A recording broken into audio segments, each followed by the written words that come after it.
Does true love still exist? Tom King, a 35-year-old billionaire, sat in his luxurious living room, sipping a glass of wine. The grand view of the city through his floor-to-ceiling windows didn't bring him any joy. Despite his wealth and status, his heart remained empty. He leaned back and sighed heavily. "Money can't buy love," he muttered. Over the years, he had dated beautiful women from all over the world, but they all wanted the same thing: his money. They didn't see him as a man, just a bank account. One evening, his childhood friend and trusted lawyer David dropped by. Tom opened up to him, his voice filled with frustration.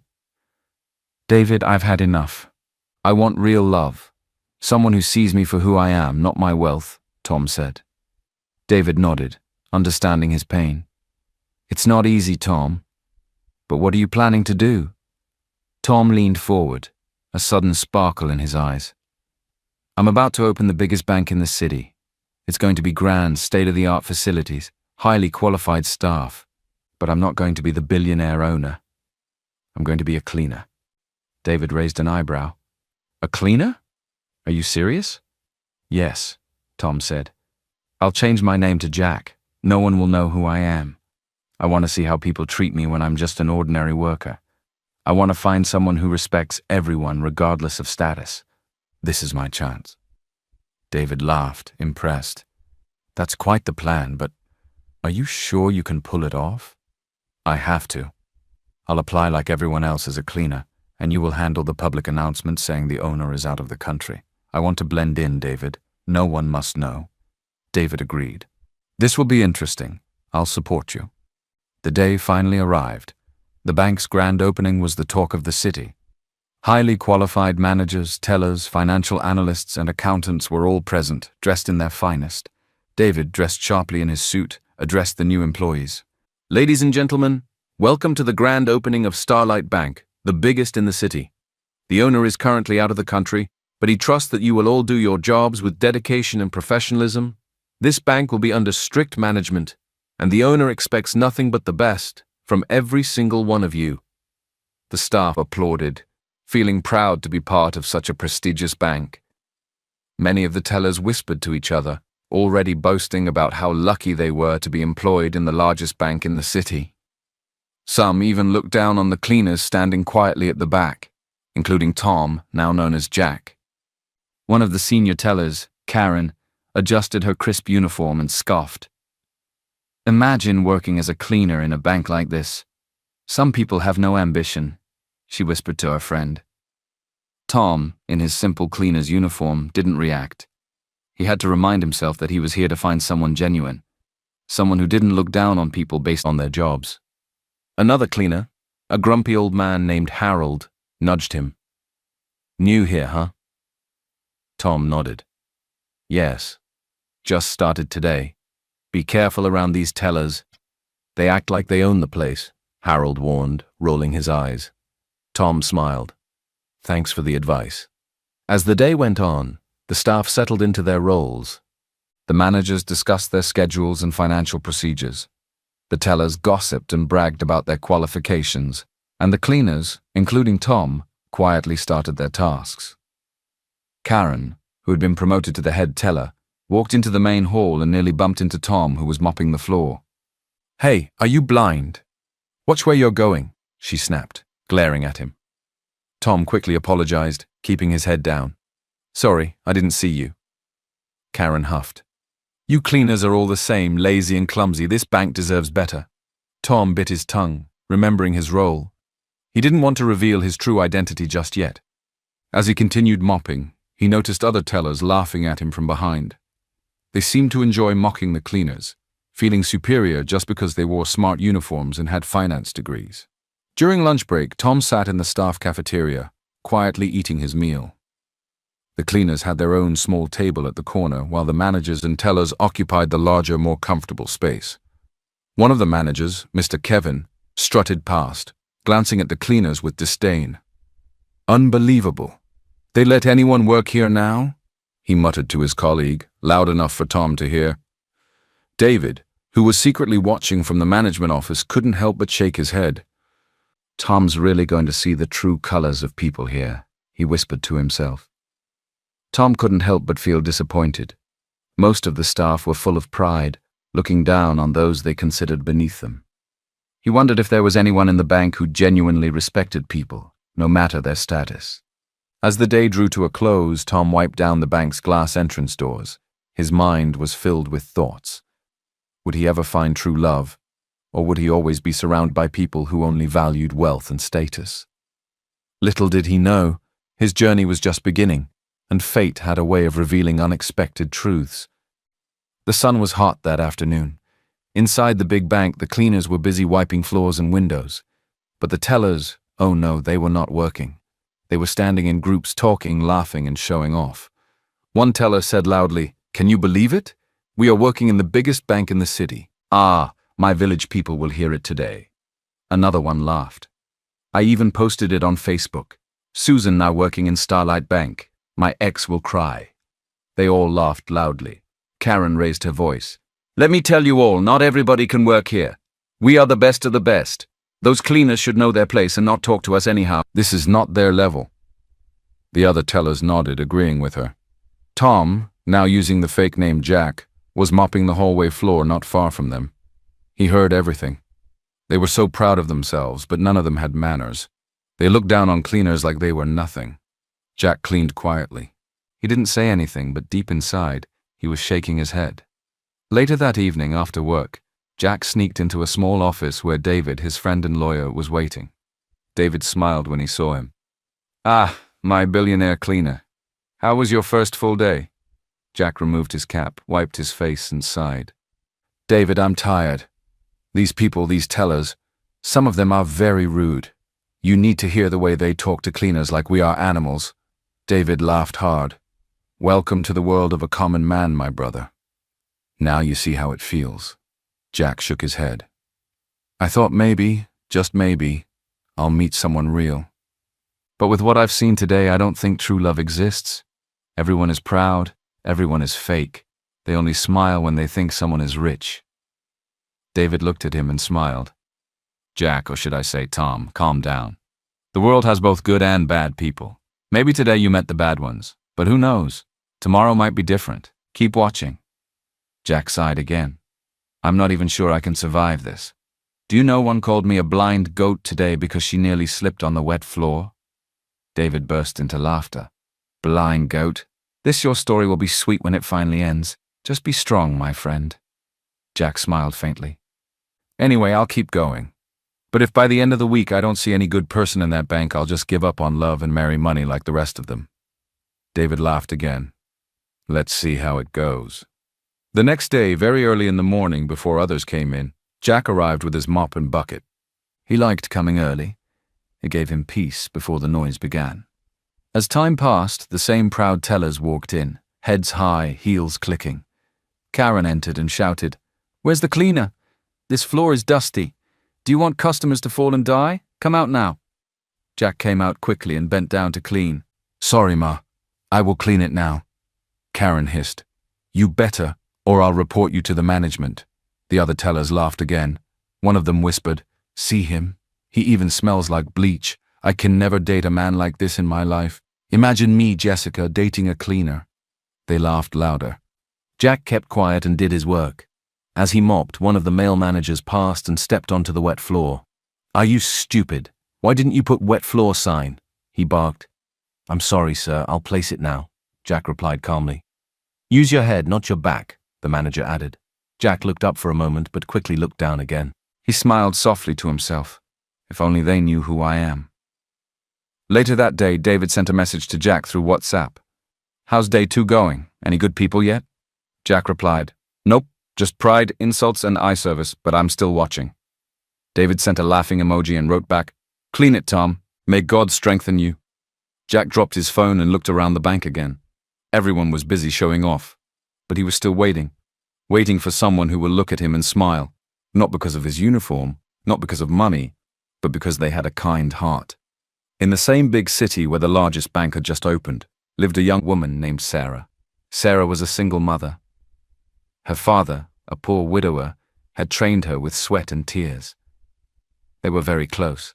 Her father sold firewood and old radio parts just to feed Sarah and pay her school fees.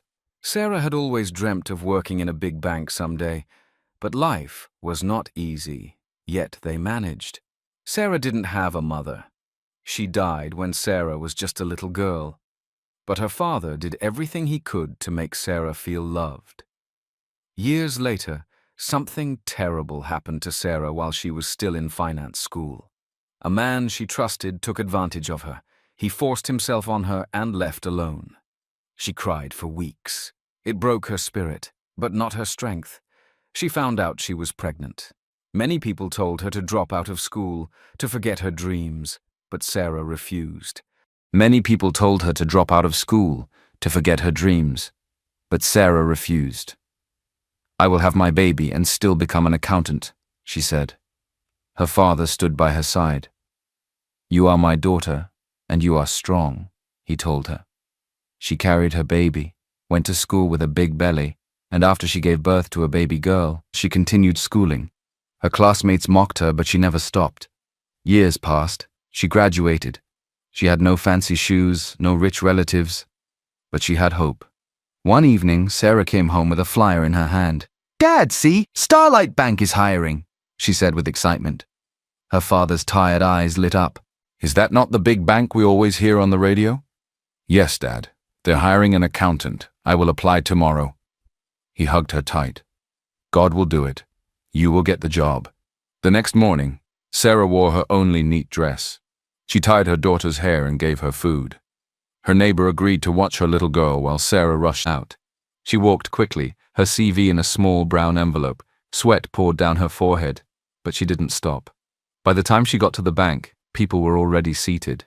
She walked in, panting. "Please, I came for the accountant job." The receptionist looked up. "You're late. The position was just given out 10 minutes ago." Sarah froze. "What?" she whispered, her eyes wide. "We already picked someone else. Sorry." Sarah stepped outside. She sat on the bank step and burst into tears. No, I had so much hope. What will I tell Dad now? That I came late and missed the job?" Her sobs caught the attention of someone. Harold, the older cleaner who worked with Tom, now Jack. He walked up slowly. "Young lady, are you okay?" Sarah wiped her eyes quickly. "I missed the job. They already gave it to someone else. I don't know what to tell my father. He believes I'll return with good news." Harold looked at her and saw something different. "You look like someone who needs a chance, not pity." Sarah stood up suddenly and said, "I can't go home like this. I'll take any job in this bank. I'd rather be a cleaner than go home and see Dad's face drop." Harold blinked. "You want to work as a cleaner?" "Yes. Please help me talk to someone." Sarah walked back into the bank with bold steps. "Excuse me, Ma. I know the accountant job is taken, but I can clean. I can mop. I can do anything. Just let me work." The admin officer was surprised. "You're a trained accountant, but you want to clean floors?" Sarah nodded. "I need this job. My daughter and my father depend on me." The officer looked at her for a while, then handed her a form. "Fill this."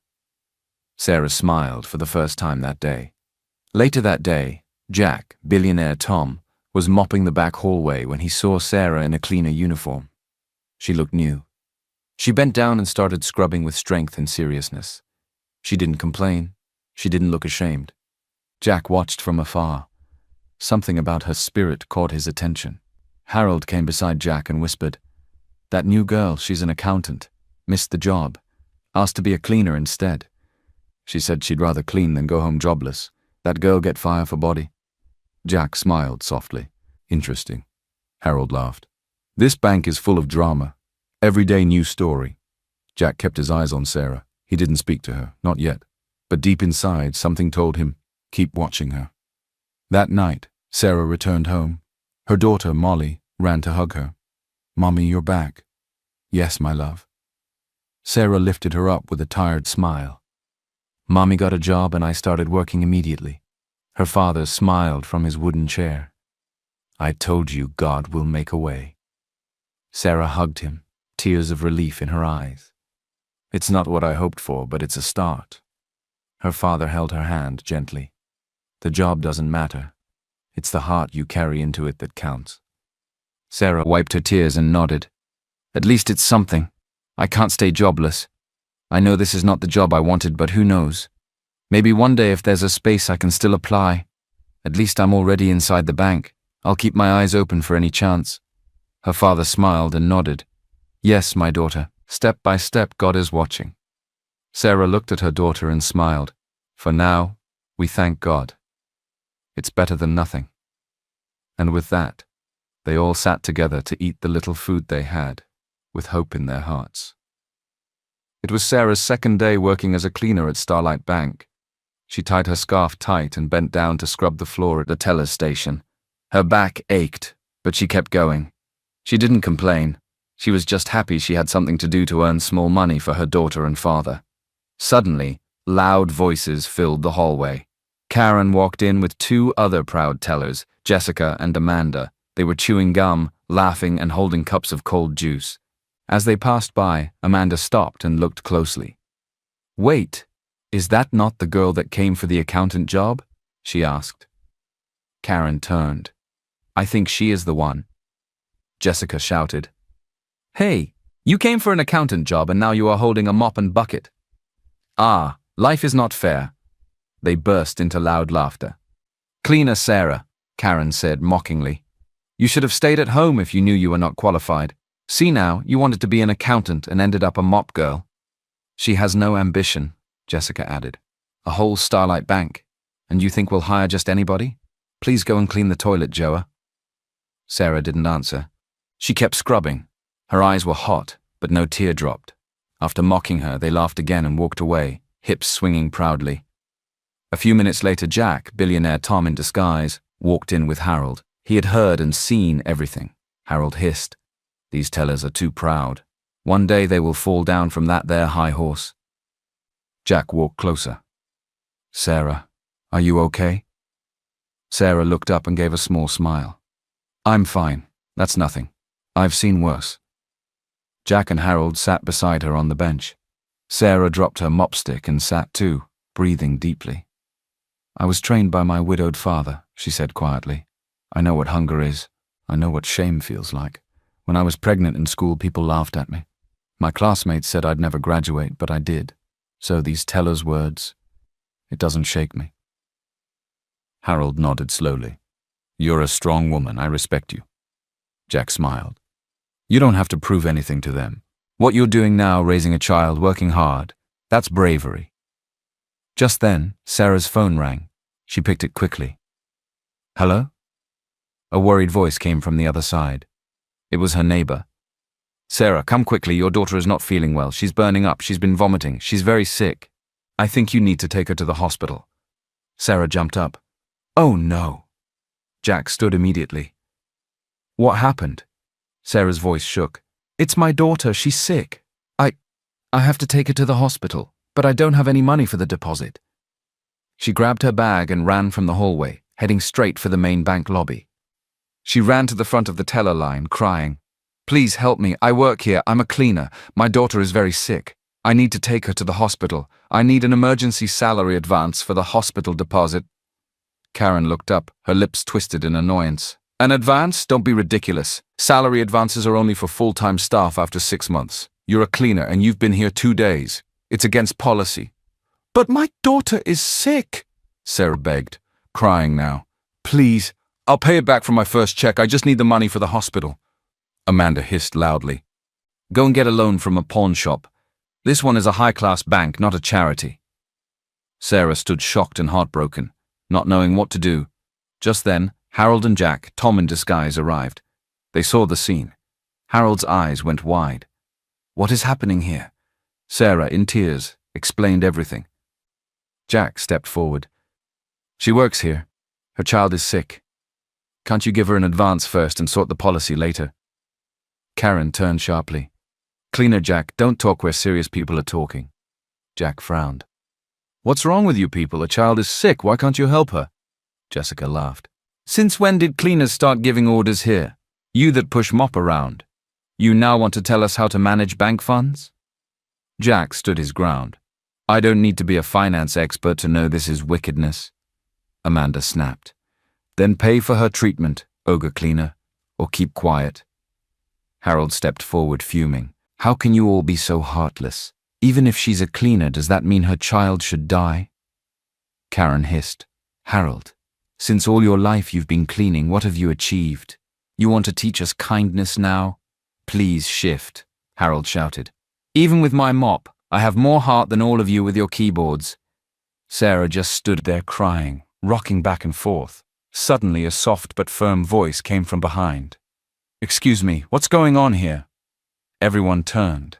It was Mr. Wilson, the kind-hearted operations manager, known for minding his business but doing his job well. He looked at Sarah, who was sobbing. Karen stepped forward. Sir, this cleaner is requesting an advance, but she's not eligible. It's against policy. Mr. Wilson raised his hand. She works here, doesn't she? He looked at Sarah's desperate face. Your child is sick? Go. Take her to the nearest hospital. He then signed an emergency payroll override slip and handed it to the teller. Authorize this. Now. He turned to Sarah with a calm smile. It's okay. Go. Get your child treated. We'll sort the paperwork later. Sarah's eyes widened. Thank you, sir. Thank you. She took the cash and ran out of the bank. Jack looked at Mr. Wilson and gave a nod of respect. The tellers hissed and walked away, grumbling. So, cleaners are winning today, Amanda muttered under her breath. Jack stood there, deep in thought. He looked toward the teller station. So much pride, so much wickedness. Then he looked at the door Sarah had run through. So much strength, so much love. Jack slowly smiled, and in that moment something inside his heart moved. He wasn't sure what it was yet, but he knew this. Sarah was different. Later that day, Karen, Amanda, and Jessica were gathered again, sipping juice. Their faces were full of pride, as usual. Karen crossed her legs and scoffed. Can you imagine? Mr. Wilson has now turned Starlight Bank into a charity center. Jessica nodded quickly. Yes, giving an unauthorized advance to that cleaner. Amanda dropped her cup and hissed. One day the owner of this bank will show up, and guess what? I will personally report Mr. Wilson to him. He's giving out the bank's money like it's his father's compound. They all laughed. I'll tell the owner that some people are turning his big bank into a free-for-all center, Karen added, twisting her mouth. Don't worry, Amanda replied. That day is coming. The owner will come, and all of them will be shocked. Meanwhile, in David's office, Jack, who was really Tom, walked in, shaking his head and laughing bitterly. David looked up from his laptop. Ah, my billionaire cleaner is back. What's the latest gist? Tom pulled a chair and sat down heavily. David, you won't believe what I'm seeing in this bank. David smiled. What? I still can't believe the management hired these types of wicked and heartless tellers. If you see the way they treat people, I'm shocked. No respect, no compassion. David laughed. But they were all qualified during the interview, and with good finance degrees. Tom shook his head.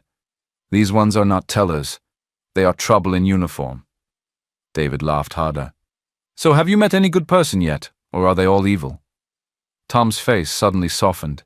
He looked down for a moment and smiled. Actually, yes, there's one person. Her name is Sarah. David raised a brow.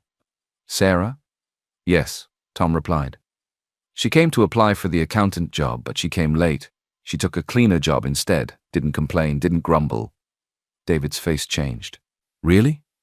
Tom's voice dropped. Then today, her daughter fell sick. Sarah came to the tellers begging for an advance for the hospital. The same tellers insulted her, mocked her, and refused to help her because of policy. David frowned. What? Tom continued. I felt so helpless, so angry. But then Mr. Wilson showed up. That man didn't ask about policy. He signed an override. He gave her the money, no delay. David nodded slowly. That's Mr. Wilson for you. He's the operations manager, very soft-hearted. He's not like the others. Tom smiled again. I thank God I still have one good manager left in my bank. David leaned back. And Sarah? What do you think about her?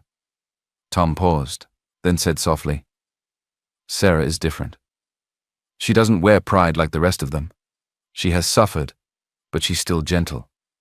She's strong, but not loud. You can feel her pain, but you also see her courage. David folded his arms and smiled. Humph, my friend is falling for a cleaner. Tom laughed. No. Oh, I'm just observing. David smirked. Observation leads to admiration, then attention, then affection.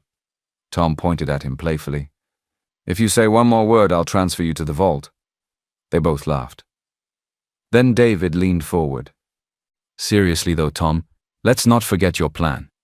You wanted to find someone who would love you without knowing you're rich. Someone who sees you, not your wallet. Tom nodded slowly.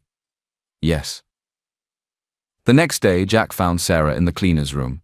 She looked tired, but her eyes were brighter. Jack, I was looking for you. Sarah, are you okay? Your daughter.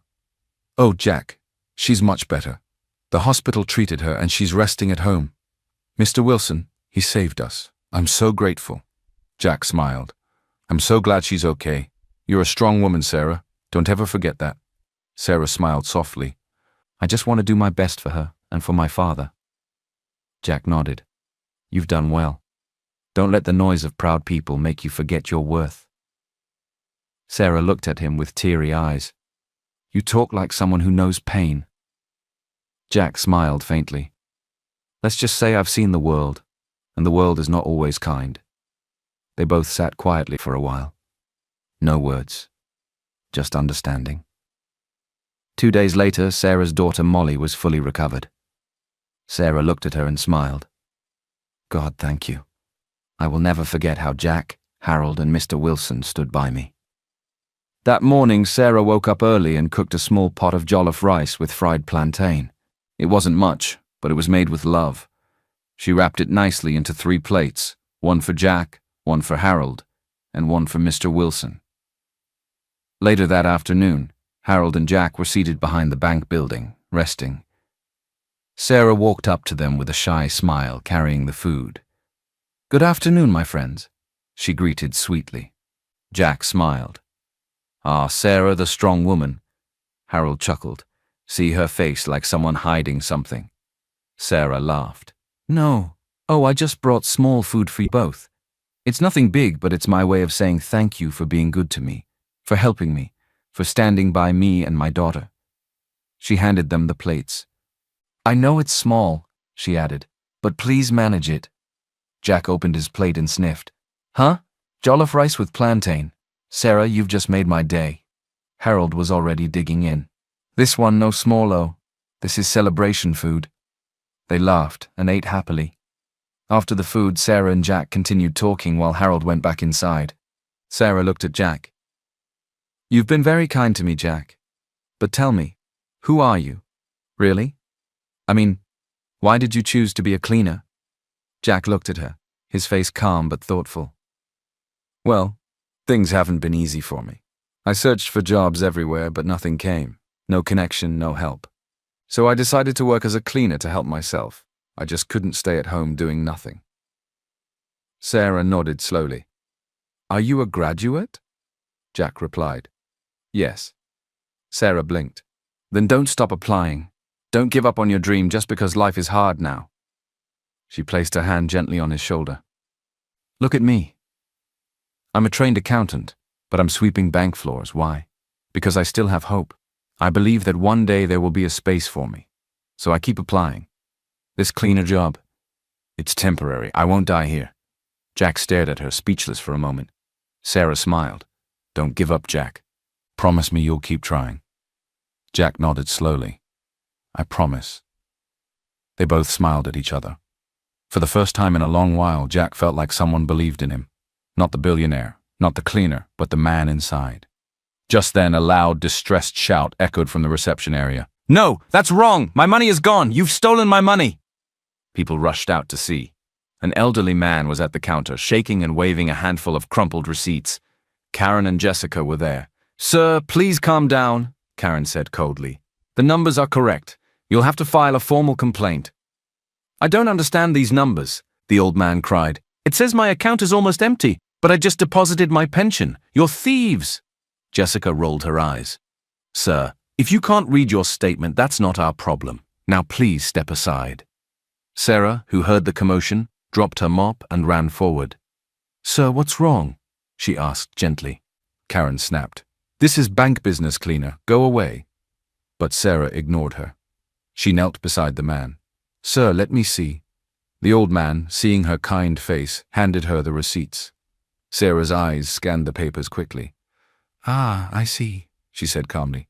"It's okay. You see this charge here? It's a duplicate. And this deposit here was posted to the wrong account code. It's just a clerical error." In less than a minute, she had organized the slips and scribbled a clear reconciliation on a napkin. "Madam," she said, handing the napkin to Karen, "if you'll check, you'll see transaction 405 was double-posted, and deposit 22B was miskeyed. The gentleman is correct. His balance is off." Karen stared, speechless. Just then, Mr. Miller, a senior manager, walked over. "What's going on here?" He looked at the napkin, then at Sarah, then at the computer screen. My goodness, she's right." He fixed the error. The old man's correct balance appeared. He burst into tears of relief. "Thank you," the man said to Sarah. "Thank you, young lady. You have a head for numbers and a heart of service." Sarah smiled, tears in her eyes. Jack stood at the back watching everything, and for the first time he felt proud, not just of Sarah, but of the choice he made to come here. Later that day, the old man's son, a lawyer, came to the bank. He hugged Sarah warmly. "I don't know what would have happened if you weren't there," he said. "Those tellers nearly gave my father a heart attack. You, who they call a cleaner, were the one who acted like a real professional. God will bless you." A few customers who were standing nearby clapped. One cleaner even whistled loudly. Jack, watching quietly from a corner, smiled to himself. Harold was right, he thought. This girl really get fire for body. News spreads fast. By evening, almost every department in the bank had heard the story. Even in the manager's lounge, people were whispering. "Did you hear that one of the cleaners fixed a major account error in the lobby? I heard she's a real accountant, but wasn't hired. Why didn't the other tellers help?" Meanwhile, at the teller's station, Karen, Jessica, and Amanda sat with puffed cheeks and crossed arms. Amanda hissed, "All this noise over nothing. So she fixed an error. And so—" Karen scoffed. "It's not like she flew to the moon. We fix errors every day." Jessica added with her sharp tongue, "She's just looking for attention so management will feel pity and promote her. Very soon she'll start forming financial genius in uniform." They all laughed loudly, pretending they didn't care. But inside, they were shaken. Karen crossed her legs and snapped her gum. "Let me catch her tomorrow. I will remind her she's still a cleaner." The next morning, Sarah arrived early as usual, dressed in her cleaner uniform. She greeted everyone politely. Jack and Harold were already seated near the entrance. Harold waved. "Ah, our new financial analyst." Sarah laughed. "Please leave me." "Oh, I'm just a cleaner, remember?" Jack smiled. "Cleaner by uniform, accountant by heart." Sarah looked at them, then said, "Honestly, I was only doing what was right. That man was in pain. Nobody was helping." Harold shook his head. "The world needs more people like you," Sarah sighed. "But now I hear people saying I only did it to show off, that I want management to notice me." Jack leaned forward. "Let them talk. People will always talk. The important thing is you did the right thing." Sarah looked at him for a long moment. "Thank you, Jack. You always know what to say." He smiled faintly. "Maybe I've been in this world longer than you think." They both laughed. Upstairs in the management office, Mr. Miller knocked and entered David's office. David looked up. "Mr. Miller, good to see you." "I need to talk to you about someone," the manager said. David sat up. "Go ahead." "There's a girl working here as a cleaner. Her name is Sarah, but sir, she's a trained accountant. Yesterday she solved a complex account dispute right there in the lobby while other tellers stood and watched. The customer and his family are fine because of her." David's eyebrows lifted. "She's smart, calm, and clearly knows what she's doing. Honestly, she deserves better than a mop." David nodded slowly and smiled. "Thank you, Mr. Miller. I'll look into it." As soon as Mr. Miller left David's office, the door opened again. Jack stepped in. David looked up and smiled. "Ah, perfect timing." Jack walked over and sat down. What happened? David leaned forward, lowering his voice. That was Mr. Miller. He came to talk about Sarah. Jack's face lit up with interest. What did he say? David replied. He said she deserves more than a mop. She solved an account dispute in the lobby. Everyone was watching, but she acted. He said she's calm, smart, and clearly trained. Jack nodded slowly. He's right. I saw everything with my own eyes. David looked at him closely. So what do you want to do about it? Jack paused for a moment, then spoke quietly. It's time. David blinked. Time for what? Jack smiled. Time to reveal who I really am. David leaned back in shock. Seriously? Yes, Jack said. I've seen enough. I've watched the proud, the lazy, the wicked, and I've seen the good, especially Sarah. David crossed his arms. So how do you want to do it? Jack stood up and looked out the window. Not suddenly. I want you to announce that the bank owner is finally back in the country and will be visiting the bank soon.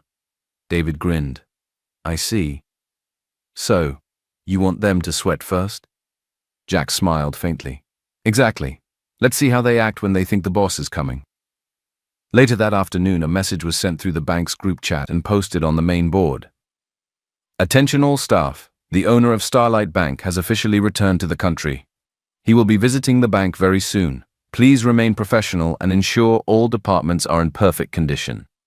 At the teller's station, the news hit like thunder. Karen dropped her cup. Wait, the owner is coming? Amanda screamed. What? When? I need to fix my hair. Jessica stood checking her reflection on her phone. I need new lashes before he arrives. He must notice me. Amanda jumped up. I'm buying a new wig this evening, a fine curly one. That man must not think we are local.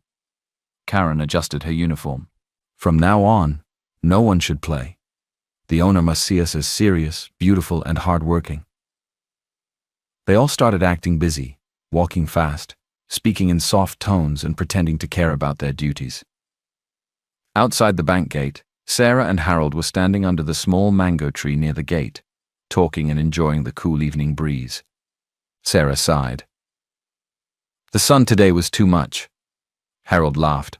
This sun wants to roast me like groundnut. They both smiled. Just then, Jack walked up to them holding a water bottle. He looked at them calmly. Have you heard?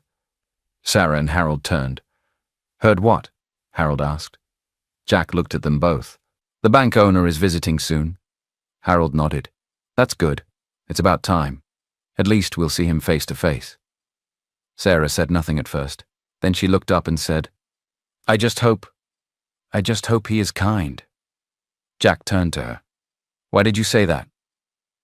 Sarah looked down for a second, then said, Because some rich people don't care.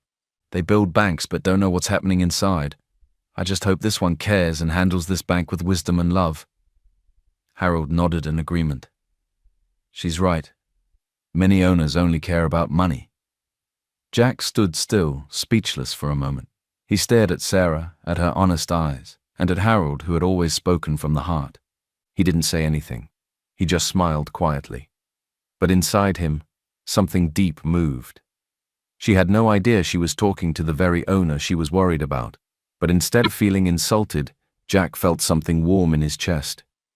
She wasn't wrong, but he promised himself that he wouldn't be like that.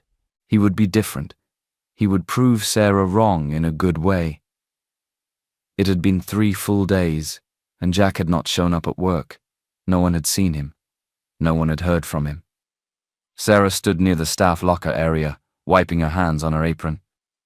Her face was tight with worry. She looked around once again, hoping she'd see that familiar, gentle smile walking down the hallway, but no sign of him. She turned to Harold, who was fixing a mop stick nearby. Harold, have you heard from Jack? Did he tell you he won't be coming to work? Harold shook his head slowly. No, not a word. I've been worried too. He didn't say anything to me and we don't even have his phone number. Sarah sighed deeply. Who knows if he's okay? How can someone just disappear like that without telling anyone? She lowered her voice, panic in her tone. What if those rude tellers report him to management? They might deduct his salary or even sack him, and he didn't even ask us to cover for him. Harold frowned. It's strange. That boy never missed work before. Maybe something is wrong with him. Sarah nodded quickly. This is serious. 3 days is too long. We need to tell the management before someone else does. Just as they were talking, Karen came marching toward them, her high heels tapping loudly. Her face was firm. "Where is that your friend Jack?" she asked sharply, folding her arms.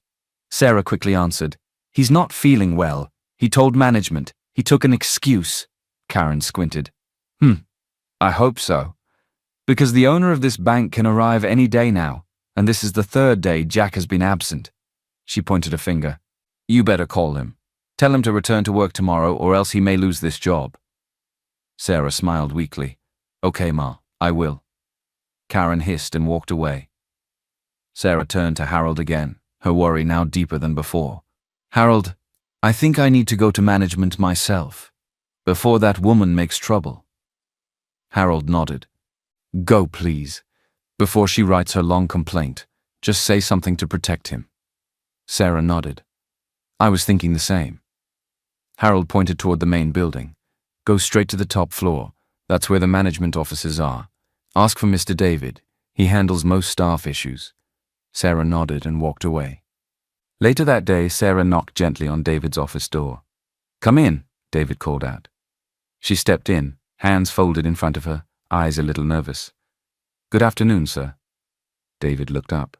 "Yes, how can I help you?" "My name is Sarah. I'm one of the cleaners in this bank. I came to speak about my colleague, Jack." David leaned forward, interested. "So, he hasn't come to work for 3 days now, and we don't have any way to reach him. I don't know if he's sick or something happened, but he has never missed work before. He's a good man. Please, sir, don't deduct his salary. I truly believe something is wrong." David stared at her for a few seconds. He was silent, studying her face. Sarah added softly, "If you know anyone that can check on him, please do." David nodded slowly. "Thank you, Sarah. I hear you. Don't worry, I'll look into it." Sarah smiled with relief. "Thank you, sir." She turned and walked out. David sat back, still thinking. Then he whispered to himself, "Tom is lucky to find someone like her." Later that evening at Tom's mansion, David stepped out of his black Jeep and knocked on the giant wooden door. Tom opened the door himself, wearing a plain shirt and joggers. "David, what's up?" David chuckled. "I came to visit my billionaire cleaner." Tom laughed. "I needed a few days to clear my head. I've been thinking a lot." David walked in and sat down. "Well, while you've been thinking, someone has been worried sick about you." Tom raised a brow. "Who?" David smiled slowly. "Sarah." Tom blinked. "Sarah?"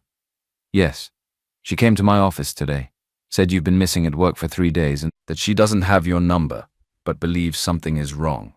She begged me not to deduct your salary." Tom sat down slowly. David added, "She said you're a good man, and that she's sure you wouldn't disappear without reason." Tom looked away, his heart beating a little faster. He looked down, a small smile forming on his lips. David continued, "That girl, she truly cares about you. It shows in her face, in her voice, that kind of care. You don't find it often." Tom nodded slowly, still smiling. "I'll see her soon." The big day had come. After weeks of pretending, hiding, watching, and waiting, Tom King, the real owner of Starlight Bank, was finally ready to show the world who he truly was. The bank was sparkling clean that morning. The tellers stood neatly dressed, their faces full of expectation. The managers had lined up. Staff whispered from one corner to another, "The owner is coming today. I heard he's young and very rich. I just hope he doesn't sack anybody." Sarah was at the back of the building, cleaning the windows quietly. She had no idea what was going on inside. She hadn't seen Jack for days, and it made her heart heavy. Why did he leave like that, she thought. Inside the bank lobby, the elevator dinged. Everyone turned. A tall, handsome man stepped out, dressed in a sharp black suit, sunglasses on his face. Behind him was David, smiling proudly. Gossip filled the air. "Wait, is that him? I know that face. Is that Jack?" Harold stood, eyes wide open. No, that's not possible." Tom removed his glasses slowly. He walked with calm boldness through the crowd. Karen, Jessica, and Amanda froze where they stood, mouths open like they saw a ghost. Karen whispered, "Jack, is Tom King?" One teller almost fainted. Harold dropped the mop in his hand, his mouth shaking. "I've been working with a billionaire and didn't know it." Tom turned and smiled gently at him. "Thank you for being real, Harold." At the back, Sarah turned when she heard her name. Sarah. She looked up and dropped the rag in her hand. Her heart froze. "Jack?" she said softly. He walked toward her. "No, not Jack," he said gently. "My real name is Tom King. I own this bank." Sarah took a step back. "No, stop." Tom stepped closer. "Please, let me explain." Her eyes filled with tears. "Explain what? That you lied to me? That you made me trust you while you hid your true self?" Tom's voice broke. "I only wanted someone who will love me for me, not my money. I didn't mean to hurt you." Sarah shook her head, a tear dropping down her cheek. "You lied to me, Tom. You stood by me when my daughter was sick. You sat with me. You ate my food. And now I find out it was all a test? No, Sarah, it wasn't a test. It was real. I was myself with you. Every word, every moment was real." Sarah wiped her face. "I don't know who you are anymore. You say you're Tom, but I only knew Jack, and Jack is gone." Tom took a step closer, but Sarah picked up her bag. "I'm sorry. I can't do this." And with one long look, she turned and walked away. The bank fell silent. Staff who had gathered stood still, watching. Karen and the rude tellers couldn't even breathe. "She turned him down," Jessica whispered. "She walked away from a billionaire," Amanda said in shock. David slowly walked to Tom, who stood still, looking at where Sarah had disappeared. David placed a hand on his shoulder. "Let her go, Tom. She's in pain, but she will come around. She just needs time." Tom's eyes were red. He didn't say a word. He had everything money could buy, but now it felt like he had lost the one thing his heart had truly found. Tom, the billionaire and secret owner, stood like a statue, his heart broken in front of the entire staff. But that wasn't the only shock of the day. All the tellers, managers, cleaners, and admin workers now knew the truth. Jack, the cleaner, was Tom King, the real boss they had never seen. In the teller's room, Karen sat on a chair, pale like someone who had just seen a ghost. She held her chest. "God, we mocked him. We insulted him. We chased him with mop and water buckets." Amanda paced around. "I called him names. I told him he smelled like bleach. I told him he was just a cleaner." Jessica covered her face. "He heard us laugh at Sarah. He watched us refuse her advance." Karen looked at them, her voice shaking. "We are finished. That's the billionaire, and we treated him like rubbish." Amanda cried. "He even mopped floors with us laughing behind him. Who would have imagined?" "I'm sure he won't forgive us," Jessica added. In the manager's lounge, some managers also stood in shock. Mr. Ben, who once shouted at Jack for the wet floor, was sweating. "That was him, and I told him to use his head, not his back." Another manager whispered, "He's been watching all of us this whole time." Mr. Wilson, who had authorized Sarah's advance, simply sat quietly. He wasn't shocked. He was proud because he had done the right thing when no one else would. 2 hours later in the bank, David stepped forward and spoke loudly. "All staff, report to the general lobby. The owner, Mr. Tom King, wishes to address everyone." They all came, everyone. Managers, tellers, cleaners, technicians, even kitchen staff. They stood in rows, heads bowed, fear written on their faces. Tom walked in slowly, now in a smart traditional outfit. His eyes scanned every face. No smile, no jokes. Silence. He stood in front and spoke in a calm, deep voice.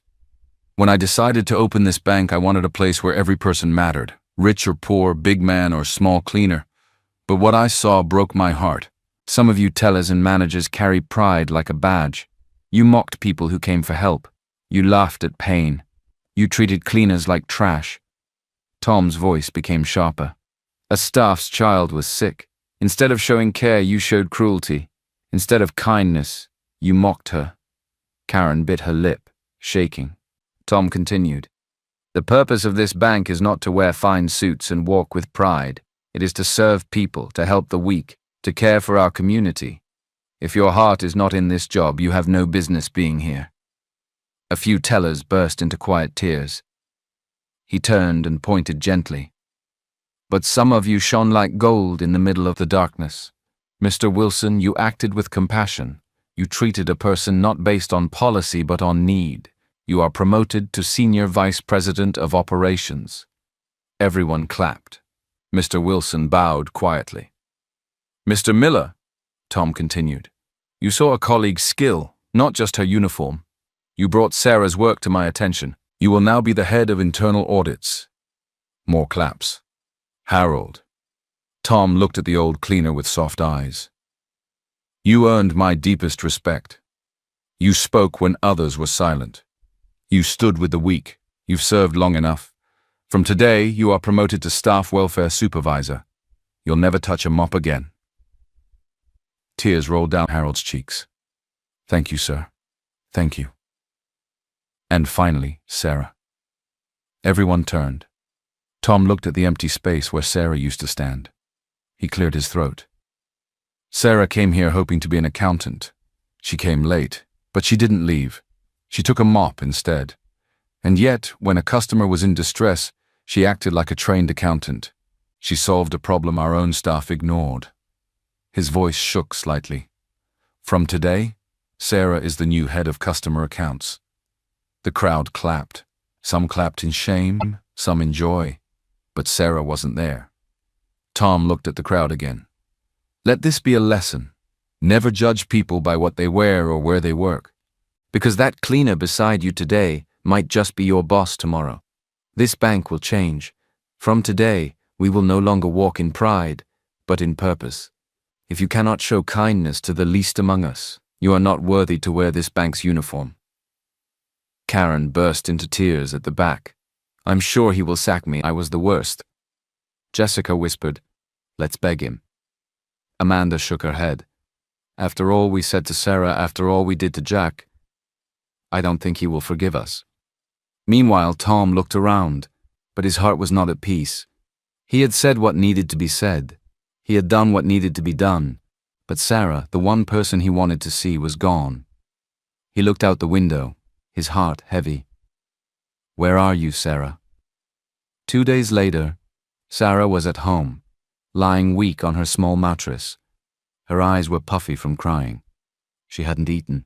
Her daughter Molly sat quietly beside her, holding her mother's hand. Her father paced around the small room, worried. Suddenly the neighbor rushed in, holding a phone. Sarah, you're on the news. Come and see." Sarah sat up slowly, her body still weak. The TV volume was turned up, and there it was. In a dramatic turn of events at Starlight Bank, the true identity of the bank's owner, Mr. Tom King, was revealed. He had worked undercover as a cleaner for several weeks. In his official speech, he promoted several people, including a young woman named Sarah, who was once mocked by staff. Sarah has now been made the head of customer accounts. Sarah gasped. Her hand covered her mouth. "Head of customer accounts?" Her father jumped with joy. "My daughter, you did it. You finally made it." Tears rolled down her cheeks, not from pain this time, but from joy and surprise.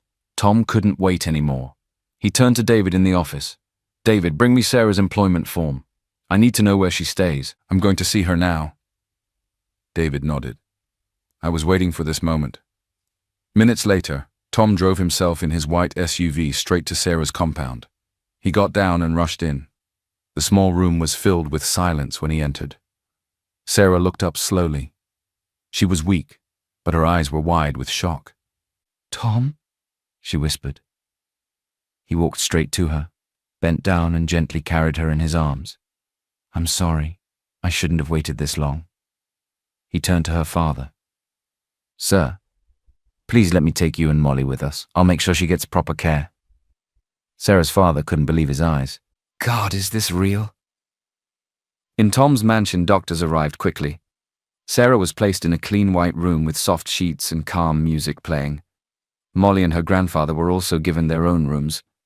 Nurses attended to them with care. After a few days, Sarah regained her strength. Her face returned to normal and her smile came back. Tom came to her bedside and sat gently. "Sarah," he began softly, I never meant to hurt you. I only wanted to find someone real, someone like you. I hid my identity, but my love was never fake. Sarah looked at him, then looked at her daughter who was playing on the couch, and her father who was nodding with approval. She took a deep breath and said, "Tom, I forgive you." Tom smiled in relief and hugged her tightly. "Thank you. Thank you so much." Weeks later, Sarah started working as the head of customer accounts at Starlight Bank. Staff who once mocked her now greeted her with respect. Karen, Amanda, and Jessica came to her office with their heads bowed. "Sarah, please," Karen began.